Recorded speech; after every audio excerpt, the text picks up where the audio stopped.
রাত্রের বৃষ্টিতে পুরো কেমন জলমগ্ন। এই দেখেন আমাদের বাড়ির সামনে এইদিকে, প্লাস আপনাদের এই যে এত জলমগ্ন, এই জল যে কখন নামবে বলা খুব মুশকিল আছে।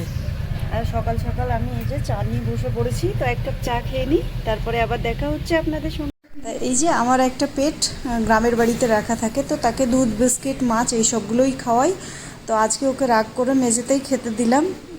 মানে সে অনেক কদিন আমার সঙ্গে দেখা হয়নি বলে তার অনেক কষ্ট হয়ে আছে, আর কি বলা যাবে। আর এই যে গ্রামে দেখেছেন বৃষ্টিতে গ্রামের মধ্যে কি পরিস্থিতি, আমাদের ভাসুরের বাড়িতে এরকম অনেক ছাগল আছে, তো সেগুলোকে কলা পাতা বেঁধে দিয়েছে খাওয়ার জন্য। আর এখন তো তালের সিজন, তো তালের বড়া, তালের পিঠে, তালের কেক তো হবেই।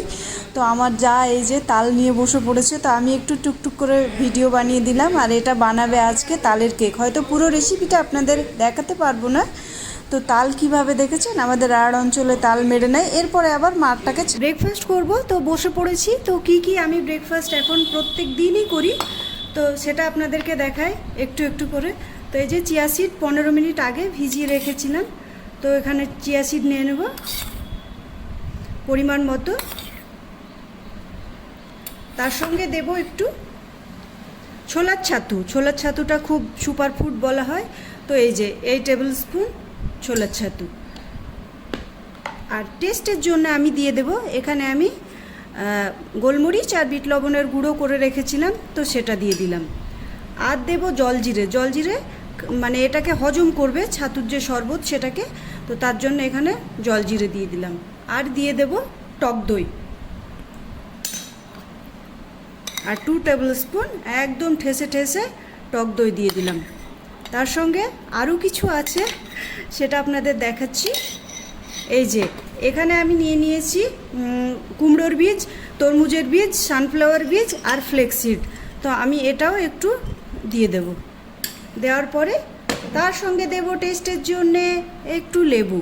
এইভাবে আপনারা খেয়ে দেখবেন, একদম ওজন বাড়বে না, প্লাস হচ্ছে স্কিন, নেল, হেয়ার সব কিছু ভালো থাকবে। আমি কিন্তু 40-তে এসেও এইভাবেই মেনটেন করছি। তো এই যে তৈরি হয়ে গেছে, তো এবার আমি এটাতে একটু জল দিয়ে দেব। তো আমি এইভাবে এটাকে একটু উপর নিচে করে নেব, নিয়ে হালকা পরিমাণে একটু জল দিয়ে দেব। তো এইভাবে আপনারা ব্রেকফাস্ট করবেন, কোনো দেখবেন স্কিনের সমস্যা, হেয়ার ফলের সমস্যা এগুলো কিছুই কিন্তু থাকবে না। আর প্রচুর এটাতে এনার্জি দেয়। তো প্রত্যেকটা জিনিসই আপনাদের সামনে দেখালাম, প্রত্যেকটা জিনিসই ভীষণ উপকারী। তো আমি এবার নাড়াচাড়া করে খেয়ে নিই, তারপরে আবারও আসছি। আর এর সঙ্গে নেব একদম ফুললি সেদ্ধ একটা ডিম। দেখি কি মাছ এসছে বাজার থেকে।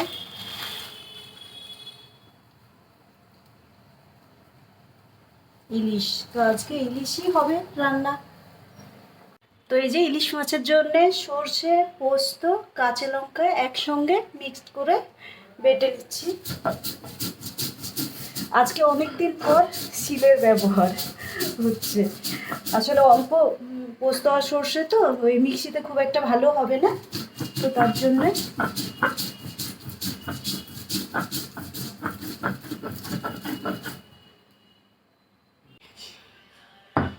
যে সম্পূর্ণ কমপ্লিট হয়ে গেছে বাটা। আমি এবার তুলে নেব।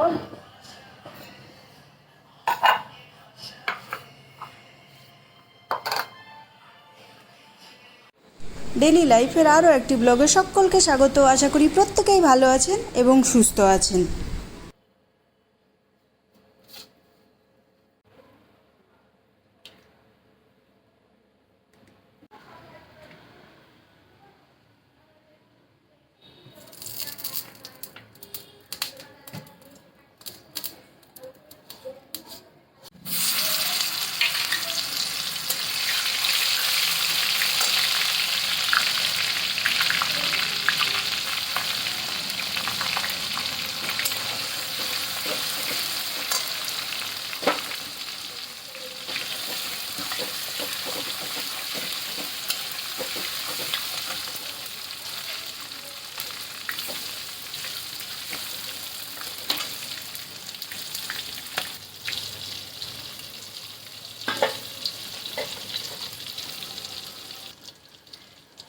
পোস্ত আর সর্ষে বাটার মধ্যে আমি হলুদ গুঁড়ো, লবণ সব কিছু দিয়ে দিয়েছি। তো এবার মাছের মধ্যে দিয়ে দেবো।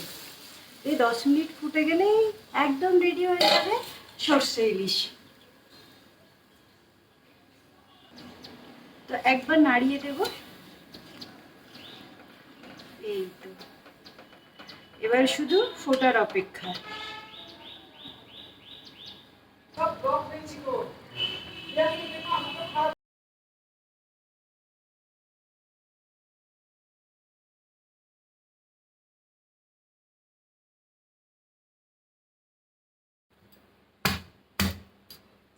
মাছ রান্না তো কমপ্লিট হয়ে গেছে। তো ওই কাঁঠালের বীজ, ঝিঙে এইসব দিয়ে একটা সবজি বানাবো। তো বীজগুলো কাঁচা কাঁচা আছে, সিলে করে থেতো করে এর খোসাগুলোকে আমি ছাড়িয়ে নেব।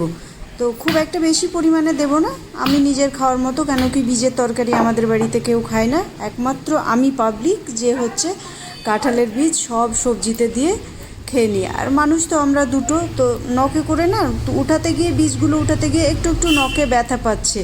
তো আমি ভাবছি এতেই আস্তে আস্তে বীজগুলো ছিলে নিই। আর ঝিঙে টিঙে কাটা আছে, ওইদিকে তো দেখালাম আপনাদেরকে, মানে ইলিশ মাছ রান্না করে নিয়েছি, ঝিঙের একটা তরকারি করে নেব। তাহলে আজকের মতো একদম রান্নাবান্না কমপ্লিট হয়ে যাবে। মোছামুছির পালা, মোছামুছি করে নেব। আর কালকে রাত্রে প্রচণ্ড বৃষ্টিতে গাছপালা পড়ে ভেঙে একাকার অবস্থা হয়েছে। তো আমি ঘরটা মুছে নিই ঝটঝট করে, তারপরে আবারও আসছি। রান্না খাওয়া দাওয়া কমপ্লিট করে একটু চলে গিয়েছিলাম বাইরের দিকে বলতে গঙ্গায় প্রচণ্ড পরিমাণে জল বেড়েছে। চারিদিকে তো বন্যার পরিস্থিতি। গত রাত্রে তো আমাদের শহরের অবস্থা মানে ভীষণ খারাপ ছিল, আমাদের বাড়ির মধ্যে জল ঢুকে গিয়েছিল। তো প্রচুর জল বেড়েছে। তো ভাবলাম আমি, আমার বোন, আমার হাজব্যান্ড সবাই মিলে একটু জল দেখতে চলে গেলাম। গঙ্গাটা যেহেতু আমাদের বাড়ি থেকে এই হাঁটা পথ 10 মিনিট লাগে। তো যেতে যেতে এই যে রাস্তার ধারের থেকে আপনাদেরকে একটু ভিউটা দেখিয়ে নিচ্ছি। আর এই গঙ্গার এইদিকে সব গার্ডওয়াল দেওয়া আছে পৌরসভা থেকে। তো আমি আবার একটু ঘুরে ফিরে ভিডিও বানাচ্ছি, বানাতে গিয়ে যা কীর্তি হয়েছে, গোবরের পা পড়ে গেল। তো গঙ্গায় নেমে আবার পাটাকে সুন্দরভাবে ধুলাম, জুতো দুটো আমার একদম ভিজে গেল। আমি তো ভাবলাম জুতোর কাজ শেষ, তো কিছু না, আমি এই জীবনে প্রথম গঙ্গার জলে পা দিলাম।